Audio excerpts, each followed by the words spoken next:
تم نے کیسے اپنے محلات قیصریہ بنائے ہیں، وبیوتکم کسرویہ، اور تمہارے گھر ہیں جس طرح کسرا کے گھر تھے، واسوابکم ظاہریہ، اور تمہارے کپڑے کس طرح ظاہری ہیں، واخفافکم جالوتیہ، اور تم نے کس طرح جالوتی اپنے موزے بنائے ہوئے ہیں، ومراکبکم قارونیہ، اور تم نے اپنے مراکب اپنی سواریوں کو قارون کی سواریوں جیسا بنا رکھا ہے، وأوانکم فرعونیہ، اور کس طرح اپنے گھروں میں فرعونی برتن رکھے ہیں، ومعاصمکم جاہلیہ، اور تمہارے اندر جاہلیت کے گناہ ابھی باقی ہیں، ومذاہبکم شیطانیہ، اور تمہارے طور طریقے شیطانی ہیں، فأین الشریعۃ المحمدیہ، کہاں گئی شریعت محمدی؟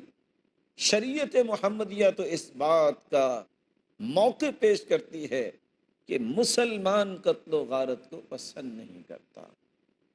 وہ پیارے پیغمبر صلی اللہ علیہ وسلم جو دین لے کے آئے، جو یہ کہتے نظر آئے، من رحم ولو ذبیحۃ عصفور رحمہ اللہ، جو شخص چڑیا کو ذبح کرتے وقت رحم کرتا ہے، اللہ اس پہ بھی رحم فرمائے گا۔ جو چڑیا پہ بھی ظلم و زیادتی کو پسند نہیں کرتا پیغمبر، وہ قتل و غارت اور دہشت گردی کا حکم کیسے دے سکتا ہے؟ رسول اللہ صلی اللہ علیہ وسلم کے صحابی فرماتے ہیں، ابو داود کی روایت عبداللہ بن جعفر فرماتے ہیں، فدخل حائطا لرجل من الانصار، آپ صلی اللہ علیہ وسلم انصاری صحابی کے باغ میں گئے، فاذا جمل، اس باغ میں ایک اونٹ تھا، فلما رأى النبی حن وذرفت عیناہ، جب اس نے اللہ کے رسول کو دیکھا تو وہ رونے لگ گیا، اور اللہ کے رسول صلی اللہ علیہ وسلم آئے، فسمع ظفرا فمسح ظفرا، آپ نے اس کی گردن پہ ہاتھ پھیرا، فقال من رب هذا الجمل، کون ہے اس اونٹ کا مالک؟ لمن هذا الجمل؟ فجاء فتى من الانصار، آپ کے اس کہنے پر کہ یہ اونٹ کس کا ہے، ایک نوجوان انصاری آیا، فقال یا رسول اللہ صلی اللہ علیہ وسلم افلا تتقی اللہ فی هذه البہیمہ، اور تمہیں اللہ کا خوف نہیں آتا ان جانوروں میں، التی ملکک اللہ، اللہ نے تمہیں ان کا مالک بنایا ہے، فإنه شکا الی انک تجئہ وتدئبہ، انہ شکا الی، اس اونٹ نے شکایت کی ہے، انک تجعہ وتدئب، یہ اونٹ شکایت کر رہا ہے کہ تم اس کو تکلیف دیتے ہو اور اس کو تھکاتے ہو۔ جو جانوروں کی شکایت، جو جانوروں کے ساتھ ظلم کو پسند نہیں کرتے، وہ اپنی امت کو قتل و غارت کا حکم کیسے دے سکتے ہیں؟ اسلام تو سلامتی کا نام ہے۔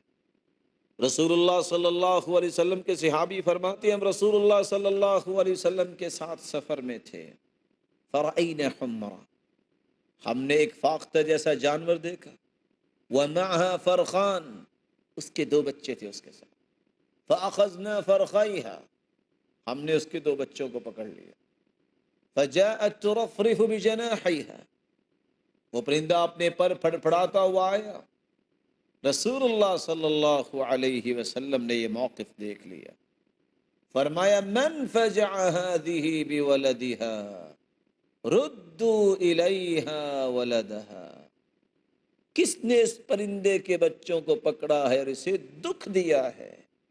محمد صلی اللہ علیہ وسلم کی غیرت برداشت نہیں کرتی کسی پرندے سے بھی ظلم کیا جائے۔ جو کسی پرندے سے بھی ظلم کو پسند نہ کرے، وہ اپنی امت کو دہشت گردی کا آرڈر کیسے دے سکتا؟ اللہ کے رسول صلی اللہ علیہ وسلم نے تو فرمایا تھا، انی لم ابعث لعانا انما بعثت رحمہ، مجھے تو رحمت بنا کے بھیجا گیا، میں تو لعان بنا کے نہیں بھیجا گیا کہ میں لوگوں کو لعن تان کروں، بلکہ رسول اللہ صلی اللہ علیہ وسلم نے فرمایا، انی نہیت عن قتل المصلین، میرے صحابہ مجھے نمازیوں کو قتل کرنے سے منع کر دیا گیا ہے۔ رسول اللہ صلی اللہ علیہ وسلم نے کس طرح صحابی کو حکم دیا، اذهب فإن في البيت ثلاثة منهم غلام، جاؤ اس گھر میں ایک غلام ہے، فخذه ولا تضربه، اس کو لے کے آؤ لیکن مارنا نہیں ہے۔ سبب کیا ہے؟ اِنَّا قَدْ نُهِينَا عَنْ ضَرْبِ أَهْلِ الصَّلَاةِ، نماز پڑھنے والوں کو مارنے سے ہمیں ویسے ہی منع کر دیا گیا۔ اور رسول اللہ صلی اللہ علیہ وسلم نے فرمایا اجیب الداعیہ، جو دعوت دے اس کی دعوت کو قبول کیا کر، ولا ترد الہدیہ، کوئی ہدیہ دے تو ہدیہ واپس نہ کیا کر، ولا تضرب المسلمین، اور مسلمانوں کو مارا نہ کرو۔ رسول اللہ صلی اللہ علیہ وسلم نے تو فرمایا انما یرحم اللہ من عبادہ الرحماء، اللہ تو ایسے بندوں پہ رحم فرمائیں گے جو دنیا پہ رحم کرتا ہے، جو دنیا پہ زیادتی اور ظلم کرتا ہے، اس کو قتل کرتا ہے، وہ رحمت کیسے پائے گا؟ یہ تو رحمت سے محروم ہے۔ جو کسی کے ساتھ شفقت نہیں کر سکتا، ہمدردی نہیں کر سکتا، خیر خواہی نہیں کر سکتا، وہ پیارے پیغمبر صلی اللہ علیہ وسلم تو یہ ہدایت دے رہے، بینما رجل یمشی بطریق اذ وجد غصن شوک فأخرہ فشکر اللہ له فغفر له وفی روایت اخرى فادخل الجنہ۔ ایک آدمی جا رہا تھا، راستے میں اسے کانٹے نظر آئے، اور کانٹوں کا وزن کتنا ہوتا ہے، اس نے اٹھائے اور راستے کو صاف کر دیا۔ سبب کیا ہے؟ میرے کسی بھائی کو دکھ نہ پہنچے، کسی بھائی کو تکلیف نہ پہنچے۔ اس خیر خواہی اور ہمدردی کو اللہ نے اتنا قدر دی، اس کی زندگی کے گناہوں کو معاف کر دیا۔ ادخل الجنہ، اور اس خیر خواہی اور ہمدردی کی وجہ سے اسے جنت میں داخل کر دیا گیا۔ جو خیر خواہی اور ہمدردی کے ان پہلوؤں کو معاشرے میں غالب کرنے کے لیے آئے، وہ قتل و غارت کا حکم کیسے دے سکتے؟ رسول اللہ صلی اللہ علیہ وسلم نے فرمایا عرضت علی النار فجعلت اتأخر رحبة ان تغشانی، جہنم کو میرے سامنے پیش کیا گیا اور میں پیچھے ہٹ گیا اس آگ سے بچنے کے لیے۔ ورأيت امرأة حميرية سوداء طويلة، میں نے دیکھا ایک حمیر خاندان کی کالے رنگ کی لمبی عورت ہے، تعذب فی ہرۃ لہا، اس کو جہنم میں عذاب دیا جا رہا ہے بلی کی وجہ سے۔ رابطتها، یہ اللہ کی مخلوق بلی اس نے باندھ دیا، فلم تطعمها، اس کو کھلایا بھی کچھ نہیں اور نہ ہی اسے کچھ پلایا ہے۔ ولم تدعها تأکل من خشاش الارض، اور نہ ہی اسے چھوڑا کہ وہ خود ہی تلاش کر کے کھا لے، اور بلی مر گئی، جس کے نتیجے میں جہنم میں عورت جلتی نظر آئی۔ امت کو سبق کیا دیا جا رہا ہے؟ کوئی بلی کے ساتھ بھی اگر ظلم کرتا ہے تو اس کی بھی یہ حالت ہونے والی ہے۔ رسول اللہ صلی اللہ علیہ وسلم نے فرمایا کس طرح ایک انسان جا رہا ہے، صحیح بخاری کی روایت، دیکھا اس نے کہ کتا اللہ کی مخلوق کاد ان یقتلہ العطش، پیاس کی وجہ سے اپنی زبان زمین پہ لگا رہا ہے، چاٹ رہا ہے، قریب ہے کہ مر جائے، اس کتے کو پانی پلا دیا، اللہ رب العزت نے اس کو بخش دیا۔ جو پیارے پیغمبر صلی اللہ علیہ وسلم جانوروں کے ساتھ، پرندوں کے ساتھ، کتے اور بلی کے ساتھ بھی احسان کرنے کا حکم دیتے ہیں، وہ انسانیت کو کاٹنے کا حکم کیسے دے سکتے ہیں؟ اللہ رب العزت ہم سب کو اسلام کی عظمت سمجھنے کی توفیق عطا فرمائے اور اسلام کی سلامتی کو قبول کرنے کی توفیق عطا فرمائے، اور ہر سو خیر خواہی اور ہمدردی کو دنیا میں عام کرنے کی توفیق عطا فرمائے۔ اللہ رب العزت ہمیں بڑے کا احترام اور چھوٹے پہ شفقت کرنے کی توفیق عطا فرمائے، اور اسلام کا نکھرا پیغام دنیا میں عام کرنے کی توفیق عطا فرمائے، اور قتل و غارت اور دہشت گردی اس طرح کے رذیل پہلوؤں سے ہمیں محفوظ فرمائے، اور اللہ رب العزت قیامت کے دن سب سے بڑے سلامتی کے چاہنے والے محمد رسول اللہ صلی اللہ علیہ وسلم کی رفاقت نصیب فرمائے۔ وآخر دعوانا الحمد للہ رب العالمین۔